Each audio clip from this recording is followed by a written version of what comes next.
Good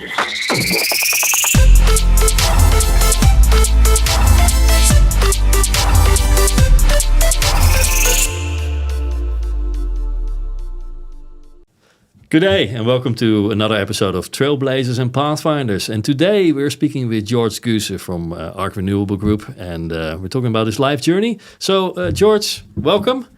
And give us a bit of an introduction about yourself. Who are you? What do you do at Arc Renewable Group? And then we'll just dive into how you got here. No problems, man. Yep, thank you for having me. So as you kindly mentioned, I'm a managing director at Arc Renewable Group. We're basically a renewable energy business. We help companies reach their ESG objectives. I've been in the industry for about 15 years now, started by studying renewable energy engineering at University of New South Wales. And it's been a long journey, but we're here. All right, well, very much welcome. So with renewable energy, right? So when I was studying, we had solar panel on our watch. That was basically it. Right? You had a little panel on your Casio watch. Yes. And it would just, it would only show the display if you had light on it. Right? It was terrible. So what made you decide to go into the renewable energy from all the areas that you could study? What's your motivation behind that?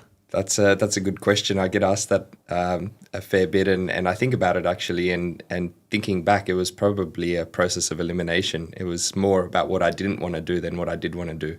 Uh-huh. I think when I was 18, probably like most younger people, I didn't really know what it is that I wanted out of life or out of my studies. So my mum's a doctor, and I knew at probably age 3 that I didn't want to be a doctor, listening to all the stories from hospital. So, and my dad's a pianist, so he was sort of more musical, creative, but also into his maths and science. So I sort of knew I didn't want to be a lawyer or a politician or a doctor or something like that. So that sort of left engineering, and I was scrolling through the list of engineering, and I sort of renewables stuck out to me as something that is going to be useful in the future. Seems interesting and I think broad enough to, I guess, to always be able to learn. And something that was instilled in me as a child was just to love to learn. If you love to learn, then you'll never be bored in your life. So that's true. It was an emerging field, and I thought I'd choose it as a career path, and I fell in love with it straight away, fortunately. Right. So when you were studying this, right, and if I may ask, what year did you start and graduate? I think I started in 2008. 2008. Yeah, so it was a 5-year course. I did commerce as well. Right. So commerce as well. Yeah. Right. Yeah. Which actually is a good thing to do, I would think, to combine those two things. Right? Yes. Now 2008, and we're now 2023. Yes. What are the things, the one thing that maybe two things, right? I don't know, one or two. Just pick them. If you have more, that's great. Do you think like, wow, in 2008, in my wildest dreams, I could not have imagined that would now be a thing, that this is something that, technically we're capable of? I think it's an interesting question because, we're taught about solar panels and everybody sort of associates renewables with solar energy. And actually, when you learn about solar panels and solar power, the traditional solar panels, they actually haven't increased in efficiency a whole lot. I mean, in the field, it seems like a huge number. It might have increased from, 13% to now 20% or something like that. But the layman doesn't see that as too much of an increase. It's more the cost that's been reduced by multiples of 10 over time. Yeah. But I think one of the amazing things that I find in the industry is the application of almost every other advancement in technology and its application in renewables. So when I started, I didn't realize in my wildest dreams how many,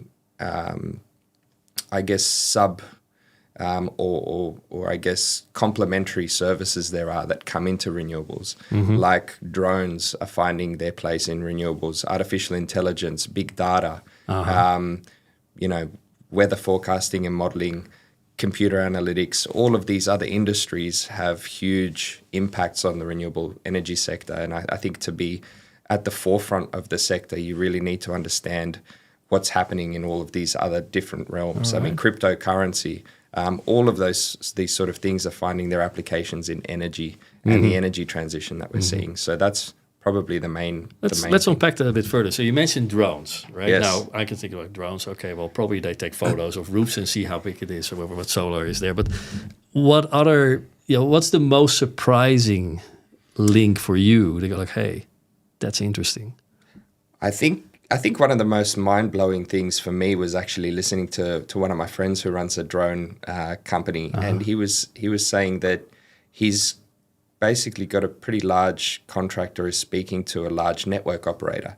So basically our poles and wires, the networks that run from, North Queensland to South Australia, which is the longest continuous network in the world, by the way. Oh, wow. And the way that they monitor these poles and wires sometimes is by physical inspection. And, Australia is a pretty big country. There's lots of distances to be covered, and there's a big risk of natural, disasters, bushfires, burning down, transmission lines and things like that. And sometimes you physically have to go there and check it. Yeah. And sometimes the high risk assets, they literally have somebody standing there watching these things, which to me was just absolutely mind-blowing. You're not telling me that that's a day job, right? That's what you do. I'm a pole watcher. Yeah, somebody's day job is to go and monitor these assets and make sure that they're not being burnt down or damaged or whatever. So, that's a pretty obvious application where you can get a drone to fly and cover, straight line distances that a car can't do or that a person can't do, and, traverse, tens of thousands of kilometers of transmission line doing inspections, condition reports, those sort of things. So that was mind-blowing to me. That I was the same as you before that. I was sort of thinking of maybe drones being used to detect thermal issues with solar farms or taking pretty pictures or something like that, but there's just so many other applications that you don't think of. So it's really interesting how this technology just thinks that innovation is actually using things that already exist in a new way. Right, so we just explained about drones. Like, hey, yeah, that makes sense. You mentioned cryptocurrencies. Yes. Now, there are some people that are having the thought like, well, actually, we used to have a mineral-backed currency, right? The gold standard. Yeah, that went away to a debt-based currency, right? We just create currency from debt, which causes inflation, as you can see right now. There are some voices that say, well, actually, we should move to an energy-backed currency because it, with the digital Bitcoin, for instance, it consumes a lot of energy to create it. But if you look at the productivity that we have, it's also energy. It's actually the conversion of energy into some tradable goods or services. Do you see any link with that in your industry? Do you see any trends, or is it something like, well, never, that will never work? Well, what's your personal? I think it's an interesting one. It's one of those industries where it's really hard to pick a winner. As you know, the cryptocurrency goes through pretty significant booms and busts at the moment as companies try and figure out what it is. Those that are in it are trying to position themselves to take advantage of arbitrage opportunities that still exist in a market that isn't regulated.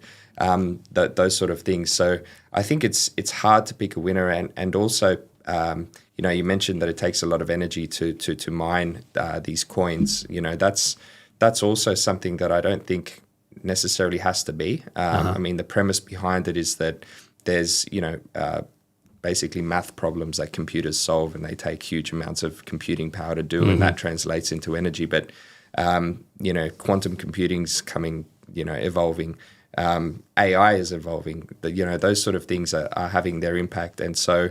I think the traditional notion of having, dumb computers running and using huge amounts of power to solve, these algorithms behind the cryptocurrency, that might not necessarily be true in 5 or 10 years either. Yeah. So pegging, I guess, a currency against energy standards that are being, thought of today as large.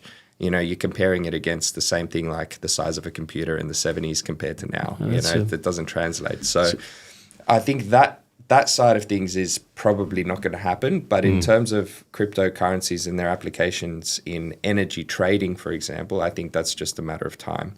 I mean, at the moment, there's a lot of decentralisation happening in the energy system. And it's a system that was designed for one-way flow, right, from a generator down to the consumer. And so what all of these technologies are doing coming together is they're decentralizing energy, right? So instead of having a power plant, you're having people with, an electric vehicle, a battery, a solar system, and you're having tens of thousands or hundreds of thousands of people with access to those things and computing power to be able to control all of those all at once. And cryptocurrency coming in provides that financial underlay to be able to trade between people rather than having companies do it for you. So it's almost the equivalent to the advancements in fintech. Very similar with the traditional bank acting as an intermediary in transactions and getting rid of that intermediary. Something very similar is happening in the energy space. That's actually very interesting, right? Because I remember when we installed our solar, 2010. So it's getting a little bit old. Well, your first mover, you would have paid itself off 10 times by now, I think. I wouldn't say 10 times. It did pay itself off. They were a little bit more expensive than they are now. I think we have a 1.6 kilowatt system, so it's not big. It takes 9 panels, right? That's right. How long does it take for you to create a Bitcoin with that? I don't know. I don't trade in things I don't understand, and Bitcoin is definitely one of them. But I do see there's some interesting discussion happening on it. So our thought process was this, right? The roof is doing nothing above our house other than keep the sun out and the rain out and the insects out. Sure. Right. We might as well put something on there that it produces something. Yeah. Right. It's there. Otherwise, it's lost. So we didn't look at it from like energy or whatever. It's just like, it's doing nothing else. Yep. We might as well put it up there. Yep. Right. That was the idea. I still think that is actually the right way of thinking of it, because your roof is an asset. Yeah. Your roof is an asset for sure. Yeah. And the decentralization that you mentioned. So we're before, I think in 2010 till 2014, I think it was. I don't know when they changed it. We were getting a considerable amount of energy, more money per kilowatt hour from the generator, what we generated, than what we would pay for, which was kind of like a subsidy to get people on there. Correct. I thought like, okay, I'll take it. I don't think it's smart, but I'll take it, right? Because obviously it's a loss-giving thing. Not for me, but for those who pay the money, right? It means it's subsidized. You do that to start an industry. That was the whole thing. After that, they said, we're no longer going to do that. You're going to get actually less back than what you pay for. It makes sense. So if you buy gold, you pay more for the same gold than if you sell it, right? That's just how it is.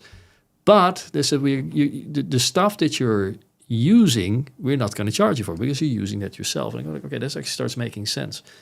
And then with the decentralization, and we had, I don't remember, it was in 2019 or 2020, where we had this very big storm. It was before the COVID lockdown, very big storm. We were 2 weeks without power. Yep. Because a tree fell on the power line. Yeah. Power line company goes like, we can't touch this, a tree on top of it. And the arborist goes like, we can't touch it because the power is there. Yeah. Right? It's like, okay, that took 2 weeks to figure that one out. Yeah. And I go like, what if I actually had something, right, that could, take the electricity from my roof, put it in a battery. And now the battery, we didn't have that at the time. I also still think I'll wait a little bit more for the solid states to come in. Yep. But that means we can be independent regardless of what's happening. We do actually have a small generator, so we could keep the fridge running because, 2 weeks without food. The car couldn't get out either. We couldn't do shopping. Yep. Because the garage tree door probably. No, I can pull that open manually, but it's just there was this big tree in front of it. No one wanted to touch. Right. So our block was just cut off from society for 2 weeks. Right. The joys of living in actually still metropolitan Sydney, so it's not that far out. Yeah. And I was going like, what if we indeed can become more energy independent? Yes. Right. It's. I look at it from that way, like decentralize what can be decentralized, and therefore leverage the various points from a risk perspective. And what else do you need then? So you got your solar, right? So that generates. You got a battery that stores. Then the third thing you need is like, okay, now let's be smart with how we spend it. Are we being smart how we expend our energy at the moment? Are we doing let's say, for instance, big, and I think you do that as well with Arc Renewable Group, is changing the old incandescent lights, old halogen lights for the LED lighting, right? Are there other things you go like, well, actually, we're waiting for that innovation to come in here as well to be more conservative with consuming? Yeah, I think that's a very interesting question.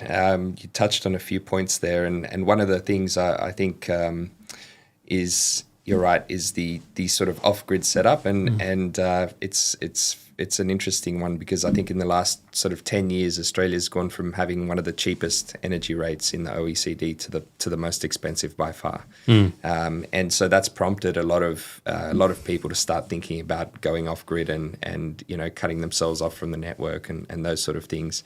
And it's all a great exercise until you start understanding the cost. But also, I think what people don't realize is there's sort of two main factors in sizing an appropriate system in that way. The first is, yes, it's nice to have a battery, but you need something to charge it. So it's not just a matter of having solar, but the right amount of solar to be able to charge the battery. And the next idea is, well, how long do you want the battery to last? Because if you want the battery to last for maybe 6 hours to get you through a blackout, that's one thing. But if you want to sustain yourself off the grid for forever, then you have to size the battery appropriately to maybe, be able to power a whole home for 5 or 6 days while it's cloudy in the middle of winter for 5 or 6 days in a row.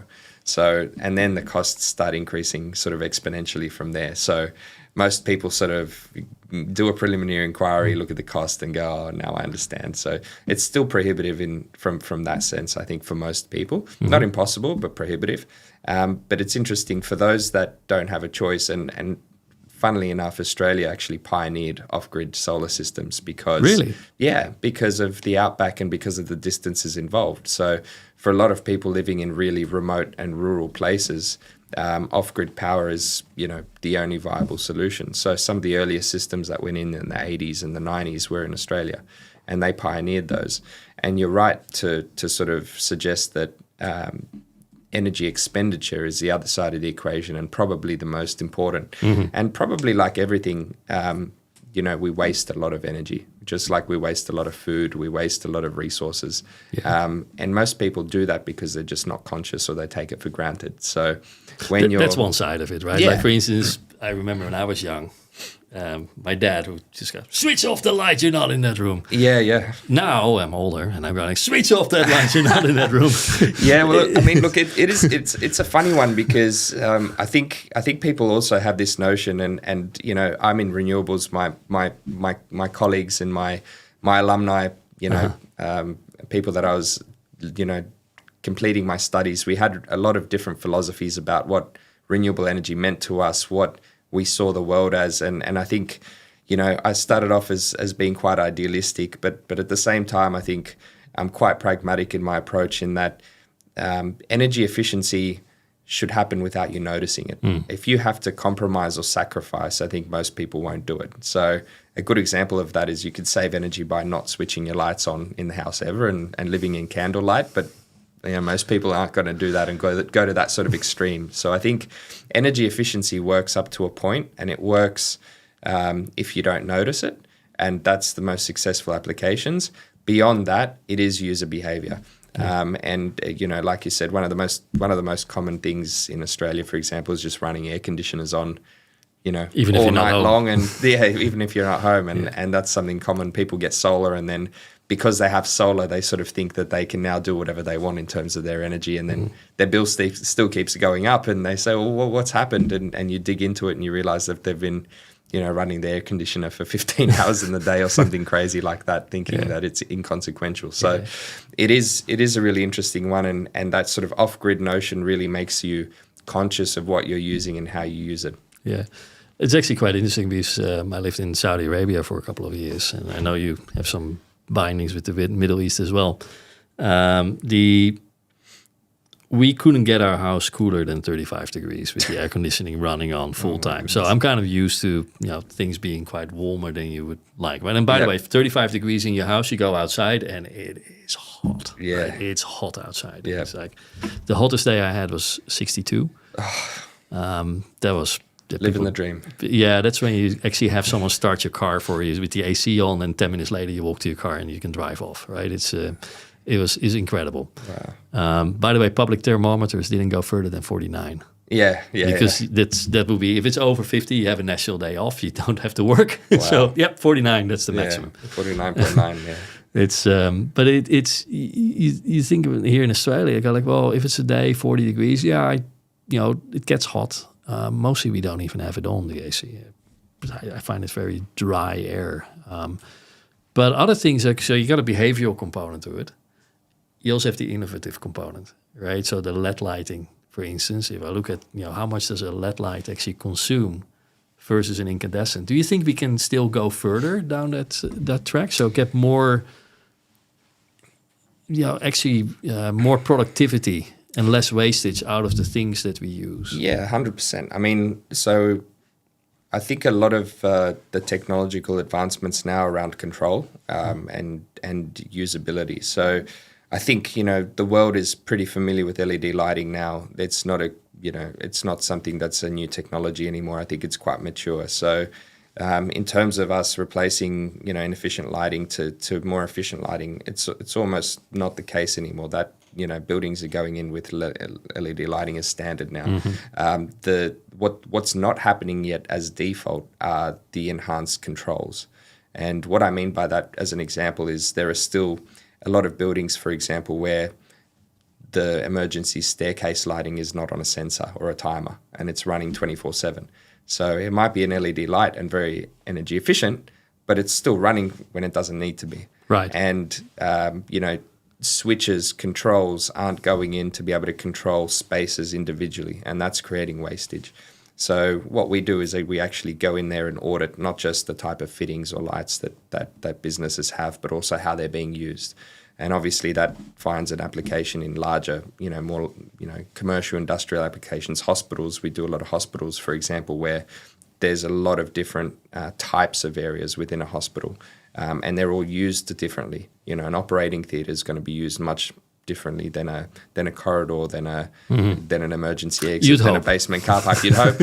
Well, during COVID, some of those things probably blended and that sort of thing. But you would hope so. And the ability to control those different spaces and those different areas is actually what's driving further energy efficiency improvements. Yeah. And again, you can't do that without visualization. So understanding that data, sub-monitoring and metering and being able to actually visualize where your energy is going is a really powerful tool that you can then use to be able to create enhanced control and optimization strategies. Yeah. So that's sort of what's happening, not just the hardware piece, but also the software and control piece. Yeah. Well, one thing that we, and I think that now has got mostly resolved, we don't see it that often, but the dance of light. It's when you're in a meeting room just by yourself, but on a teleconference, and all of a sudden, because you're working late, all the lights go off, and you have to get up and wave your arms so that the lights will go on again. Yeah, that happens in the toilet, better than meeting room, but when you're on the toilet and you've got a motion-censored light, that's when it becomes... that's when it becomes dangerous, but yeah, definitely. Yeah, there's still. Yeah, I don't see it happening that often anymore. Obviously, we do a lot of teleconference meetings because with clients that are not in the same city or whatever it is, and we see it less, right? Because I remember that those things that just happen all the time. It's like you have to wave your arms to get in there. So the controls got better. Yeah, I mean, there's different kinds of sensors as well, right? You've got timing sensors, motion sensors, thermal sensors, all of these different sensors. And again, they've got their applications. Yeah. So you're right. Yeah. So discussing all these things, all these innovations, right? As an engineer, you would go like, yeah, sure, I'd like to know more about it, because it's, obviously humans always strive to do things more efficiently. We've always done that, right? It's we wouldn't have invented the wheel if we thought like, hey, carrying rocks on our back or a big big animal that we are going to have for supper today is a good idea. So now let's invent a wheel, right? So we constantly invent things to make things more efficient for us. And I think, energy is kind of the driver for that. So I understand why you would study. Now, after you graduated, what was your next step? What did you do? So you're now certified renewable engineer. I think my career took a little bit of a different turn in that I fell into business when I was still studying. So I was only in the second year of my studies when I got approached by two of my uni friends who sort of needed to immigrate through an investment pathway, and they needed to start a business, and they sort of approached me saying, well, what do we do? What do we start? And I said, well, I'm studying renewable energy. I think that's the future. And I was fortunate enough that they sort of shared my vision in a way, and we actually started a renewable energy business when I was 19, second year of study, completely green to the world. So by the time I graduated, I was probably already had 5 years of commercial practical experience under my belt, running a business. So right. So the title of podcast Trailblazers and Pathfinders, you kind of a little bit both, right? So you go like, hey, we're going to do renewable stuff. It's kind of in its infancy. We're making it up. We're starting this business, but also Pathfinder, you find yourself in the vicinity of people that opportunity just knocked. Do you see that as a pivotal moment in your life? Like, hey, if I didn't meet these people, didn't study this, what drove the decision to start that company? How did you? Obviously, you would have people saying, "Oh, you shouldn't be doing that. That's just get a job, be a lawyer." How did the family react, for instance? What did you have to? Oh, I'm pretty fortunate to have a pretty open family. Yeah. It was more a matter of as long as you're happy, sort of thing. And I think being that young, you don't really have anything to lose. So I saw it as an opportunity, as a very unique opportunity, not one that many people have the privilege of experiencing. And you asked what would I have done. It most certainly was a pivotal moment, because I couldn't even imagine myself in the workforce, to be honest. I thought I was going to be an academic, believe it or not. I thought I was going to do a PhD and stick to studying. I was a bit of a nerd in high school and then in uni. I loved my studies, so I didn't even know what a job really meant. So I sort of grabbed the opportunity. I think the harder part for people to understand was the fact that I was really putting sweat equity into it. There was no salary to begin with. We were just, 3 kids giving it a crack, really, and seeing what happened. So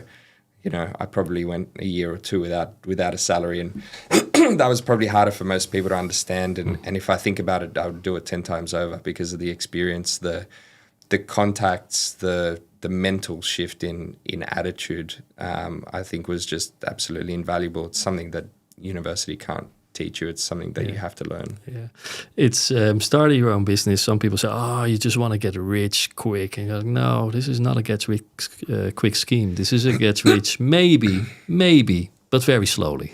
Yeah, well, I mean, it's renewables is a funny business like that. A lot of people see it as something that's booming. If I think about starting back then, it was so small compared to what it is now. The market was so teeny.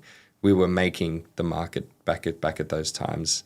And people did make money because there were subsidies and things like that. But I think we were more looking at it from a idealistic, social good sort of point of view back then. And learning the ropes as well. I mean, if I knew then what I know now, right? That's one of those things. But certainly the market's grown really significantly. The size of the sector is a lot bigger now as well. So, and I think if I didn't enjoy what I was doing, if it was just a business for business sake, I think I struggle to understand that idea that people are in doing things just for money. I think that's not really sustainable. You really have to love what you do.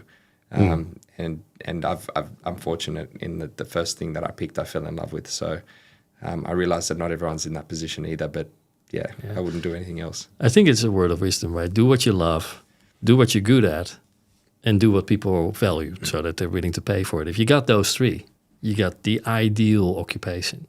If you have 2 out of these 3, you're not doing bad. If you got only 1, either you got a hobby, you're a slave, or you're wasting everybody's time. Well, it's interesting. It's interesting that you say that and put it in that context, because if I think about it back then, I think that third one that you mentioned, which is do what people value, I think has changed in the renewable sector quite significantly.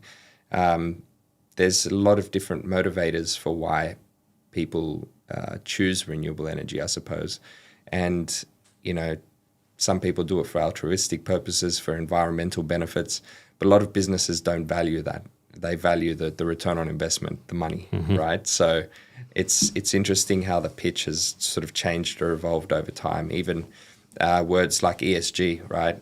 Environmental, social governance and benefits around those things. 2 or 3 years ago, we were approaching corporates and other businesses and sort of, pitching this idea of meeting ESG objectives, developing ESG plans, and it wasn't really being received with a whole lot of enthusiasm or value. And now that's flipped on its head, and corporates are coming to us saying, oh well, our board and our investors need us to meet these ESG targets, and what are we doing about renewables, and what are we doing about carbon? So it's sort of flipped on its head as well. So the whole idea of value and creating value has changed, I think, and is changing over time quite quickly. It's will continue to change, right? Right now, I think it was Larry Fink from BlackRock said like, oh, maybe we got too far with the ESGs, we could push back. And because it encompasses more than just energy, right? It encompasses a lot of things. A lot of things you got, but it has nothing to do with the business that we're in. What I do see from a value perspective, it's very simple. The business is there to do a return on investment for their investors. Wasting energy probably isn't one of those, because energy is, it has a value. We need to, the planet has a value as well. I think we got a lot to go on still, but it's like you need to be a little bit conservative with what you use and how you use it, and be more efficient, because it's a competitive edge. I see a tremendous opportunity in innovation that things bring. I don't know if you've seen it, and maybe that's something that you're looking at as well. That solar panels, they degrade over time. Ours certainly have. And I don't know how real it is, but apparently there's a startup in Singapore that have invented something that will restore it to about 90% again after a certain amount of time. I don't know if it's cleaning what they do, but it will just last the solar panels a little bit longer. Because again, I'm all against e-waste, for instance, right? So in my business, we do a lot of computer systems. They go like, well, why do I have to buy a new computer every time there's a new version of the operating system? Yeah. I don't want to do that. Yeah. I think my computer is still good. So I changed the operating system and it still runs for another 10 years. I mean, the oldest computer that I have that's still in production is from 2008.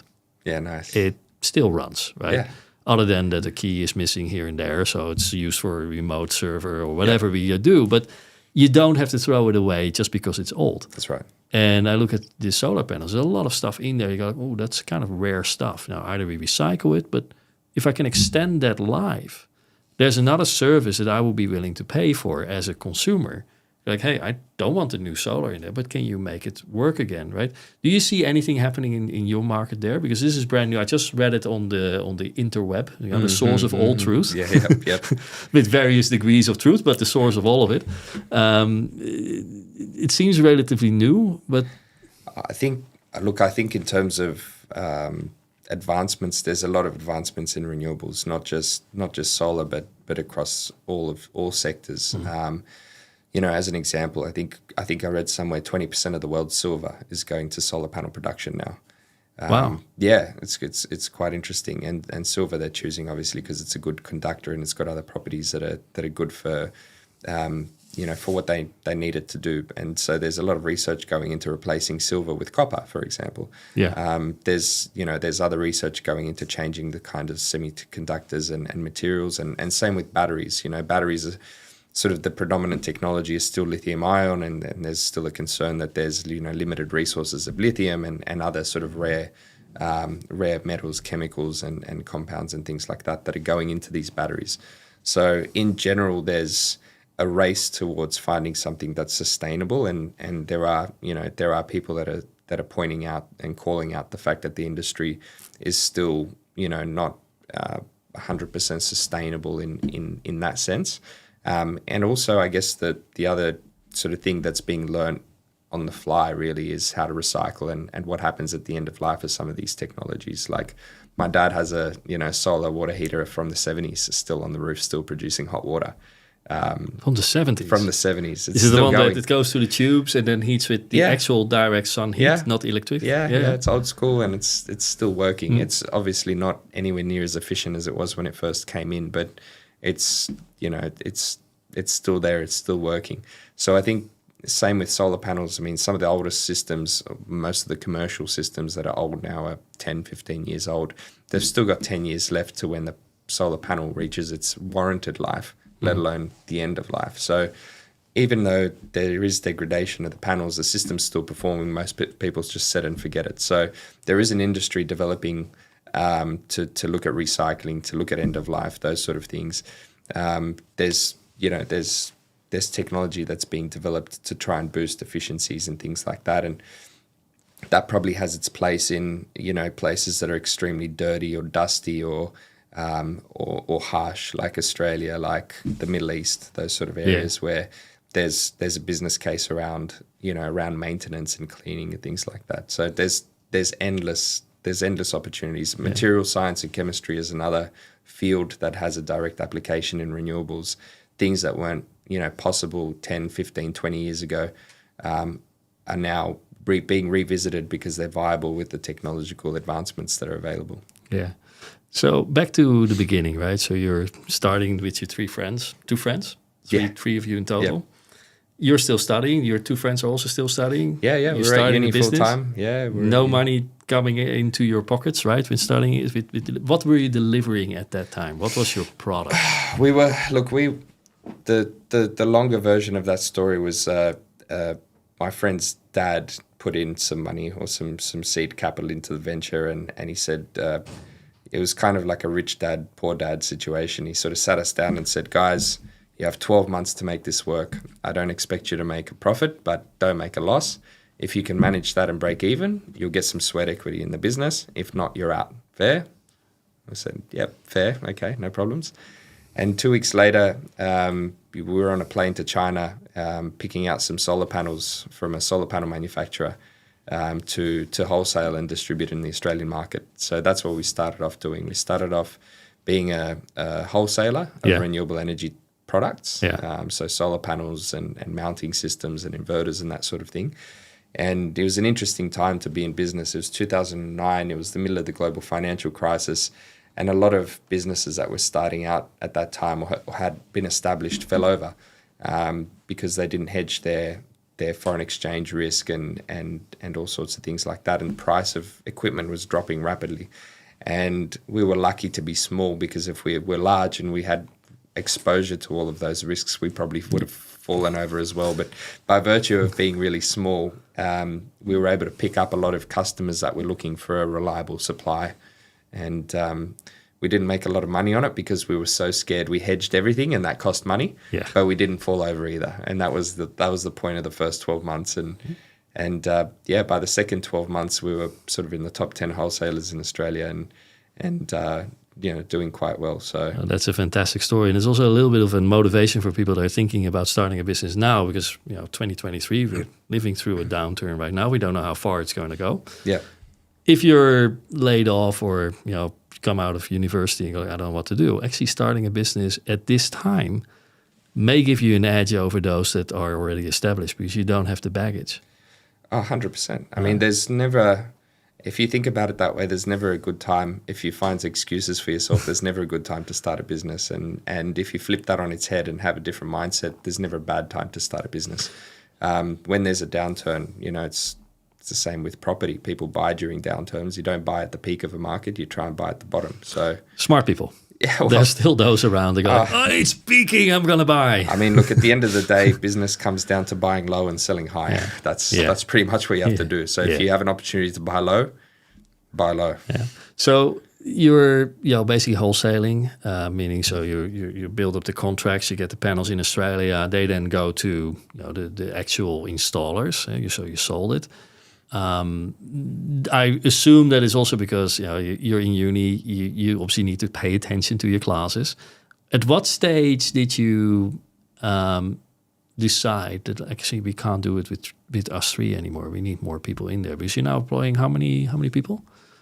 Just over 20 now. Yeah. Probably, yeah. So it's actually a really success story, right? So not only do you do making homes and business energy efficient, but you're actually providing income to other people. So at what stage did you realize, like, now we need to hire additional staff? I think, look, at the beginning, if I'm honest, it was a bit of it was almost like a Google setup. We started growing and we had no idea about recruitment. So we started recruiting more uni friends that we were studying with, and we sort of cherry picked the best and smartest and friendliest to come on board. And, at one stage, I think we were growing. There were sort of 5 or 10 of us in the office, ping pong table, Uber Eats every night, and we were working till 8, 9 p.m. Everyone was, it was such a cool vibe. We were all in our really early 20s, so it was, we didn't have anywhere to go, anywhere to be, families or anything like that. We were just, chilling, playing loud music and working on our computers, and it was an awesome vibe. So I think we tapped into that resource where we basically gave other uni students an opportunity to be part of what we were doing, and they didn't ask for huge salaries at the time either. We were all students, so we didn't really have a very expensive labor force. We had a very young labor force, and we sort of sold the idea that you were going to get a learning opportunity in the business. So we were fortunate enough to hire staff quite early on and for not very much money. And yeah, it was a really cool vibe for a little while. Yeah, that's good to hear, right? It's and now obviously you're not just wholesaling anymore. You're installing as well, and you're working with other contractors to help manage the projects. Tell me a little bit how that migration happened. When did you decide I need to do more? I think that happened naturally through the progression of my studies. I think at second year uni, I had absolutely no idea what renewable energy was. The first year is common to all engineers. So you do basic classes, you don't do anything solar related. So as the years progressed in my studies, I started learning about solar, about wind, about energy efficiency, and all of those sort of things were sort of expanding my mind, and I was seeing how to apply those learnings into the business direct. So a lot of it was probably for personal reasons. The idea of, you don't study a renewable course to then go and do small mum and dad systems. You want to do something larger. You want to do something impactful. You want to work on solar farms or large commercial businesses, that sort of thing. So I think as my studies progressed, so did my aspirations for larger projects and for being more involved in the delivery side of things, not just wholesale. And so I guess I convinced the partners that was a direction to go, and sort of we started doing commercial industrial work when the market was still very much focused on residential systems because of the rebates that you pointed out earlier. Yeah. So there are a lot of rebates happening in the mum and dad space, and that was where a lot of the industry was going. And we sort of took the view that to make an actual impact and where the market really was going forward was the commercial industrial space. So we sort of focused on that. And it was a market that's not so heavily rebated, the commercial space, so that less competition, that you go like, hey, they focus over there. Correct. I'm going to find another game. Correct. So I was always of the opinion that I guess for a technology to be viable, it has to stand on its own 2 legs. So, like you said, a subsidy is great for a little while, but the idea of a subsidy is for it to go away once the technology gets viable. So a lot of people were complaining, a lot of businesses in the sector were complaining that subsidies were going away when they were always going to go away. So it was kind of strange to me that, these 40, 50-year-old corporates were, kicking and screaming at the politics of it all, when it was pretty obvious that, once the price drops of the technologies that we're selling, those subsidies should be removed and moved somewhere else. So we sort of saw the writing on the wall, and with energy prices going up, with all of the fundamentals going in the right direction for the technology to be viable, we sort of started positioning ourselves for when that happens. Yeah, and it certainly went up. You mentioned we're now one of the highest, if not the highest, in the OECD for our energy costs. Yeah. How is 2008, 2009, you started, the cost of capital was slightly different than it is now, right? It's we were almost giving money away. Like, borrow money from me, you don't have to pay interest. In some countries, even they had negative interest rates. I still haven't figured out how that one actually works, but negative interest rates. So now obviously the interest rates are going up. We're not the worst in the world, but it is definitely going up. How is it affecting, do you think, the investment in being more energy efficient? Because obviously there's a capital investment, so the future value of money will be offset against the future savings in energy. How do you see that working out over the next coming 12 months? What can people do at this moment to still take advantage of, like, hey, currently it's here, this is what we bring, and therefore you set yourself up for a better cost benefit? I think that's a very interesting question. I've never ever seen those things as issues, and I guess maybe that's part of the financial background talking there. But I guess you asked what sort of business we're in. We're probably more in the business of finding a bespoke solution for every client that we have, Right. and that I'm a firm believer that you can't just provide a technical solution, but it has to be a financial and a commercially viable solution as well. And so what we do is we merge different financial models with different technical solutions to come up with an optimal strategy for a client. And everybody's different. You mentioned interest rates. There's so many other factors that come into play. There's tax. There's, some clients have a huge tax bill to pay and they want to find tax mitigation strategies. Some clients don't have the capital to pay for something upfront and they're looking for leverage or debt funding to be able to finance some of this. Some clients want, just like negative gearing in the property market, they might want a similar structure where they pay more than they get out so that they can claim it on tax. Some clients want to be cash flow positive from the beginning. So there's all these different financial solutions that overlay the technical. So in terms of interest rates and the effect that they're still not having a huge effect in the sector in the way that I see it, because energy price rises are outpacing interest rate growth, and they have been for quite some time. So the other fundamental shift that's happening that's outpacing interest rate growth is the amount of capital that's flowing into the markets. And that's coming from a lot of pension funds and institutional investors divesting away from coal assets and those sort of positions into renewable energy. And so that investment into renewable energy is creating a huge influx of capital.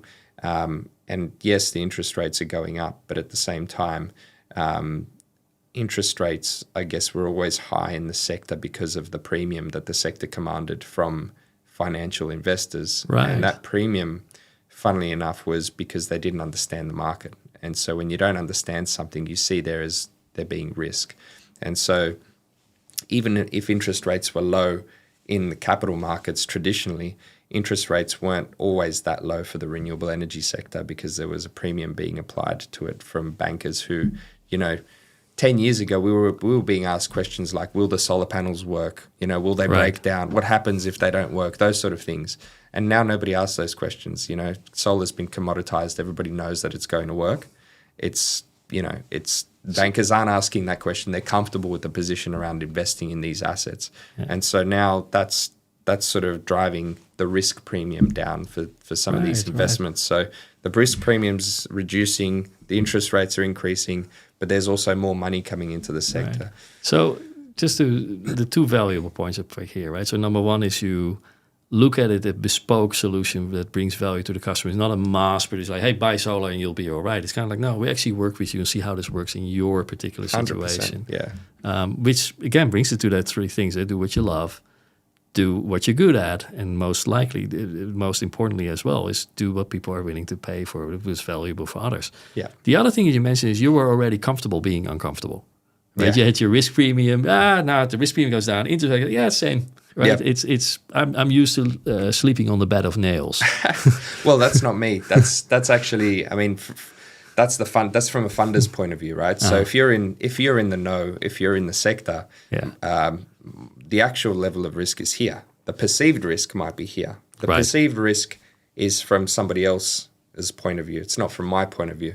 And my job is to reduce that perceived risk down to the actual level of risk through education, through case studies, through proof of concepts, all of those sort of things. I'm not sleeping on a bed of nails. I'm very comfortable where I'm at. It's more bringing other parties to the table and trying to, explain to them what the actual risks are, because nothing's risk-free. Everything's got risk attached to it, but it's about, mitigating those risks and actually, managing those things and explaining to people what actual risks are. Right. So it's again, it brings opportunity wherever we are right now. I just finished a blog. I've talked about so-called zombie companies. Yep. They only existed because they had cheap access to capital. They could funding their growth, funding their debt, with more debt, but they actually didn't turn a profit. And I think in 2023 we can see. Uber? Let's name a few, but let's not name a few. But I think in 2024 we'll see a lot of them fall over. I also think for small businesses, we see a lot of small businesses that are struggling are going to struggle more. But I think those businesses that have these fundamentals correct and actually were already, as I said, comfortably uncomfortable before, they're like, yeah, this is just another thing. We know what to do. We keep adding the value. We may have to tighten the belt a little bit, but we'll get out stronger because your competition is not, right? What is the one message that you can give your past self before you went into uni, maybe your first day of uni? What's the one message that you can give saying, hey, knowing what I know right now, start doing this, stop doing that, and absolutely take that on with both hands, right? What is the one message you would give? I'd probably tell myself not to sell myself short, or not to, to be a little bit more aggressive. I think when I started, I looked at a lot of corporates and a lot of bigger companies with awe, and it was always like, wow, these big corporates, they're huge. They must be doing something right. And over time, you sort of look under the hood of a lot of these businesses, a lot of these companies. You start hiring, people from those companies. They come over, and you sort of start realizing that actually a lot of those bigger companies are completely dysfunctional, and you're not doing that badly in comparison. So I think I wouldn't be as intimidated, and I'd probably be a bit more aggressive back then. So it's actually a very good note to close this conversation with. Thank you so much. And for those of you starting your business or thinking about it, take these wise words, right? It's companies that are big started small. Then they got bigger because they were small, right? As soon as they got bigger, you get more people that get involved with opinions and not necessarily a stake in the end product anymore. And this is where small business will always outperform as a niche market into a bigger company market, right? They grow. And the one thing I give it an advice is keep aiming big, but think small. Thank you so much, George, and really appreciate you coming over. Couldn't have said it better myself. Thank you very much. Thanks, Matt.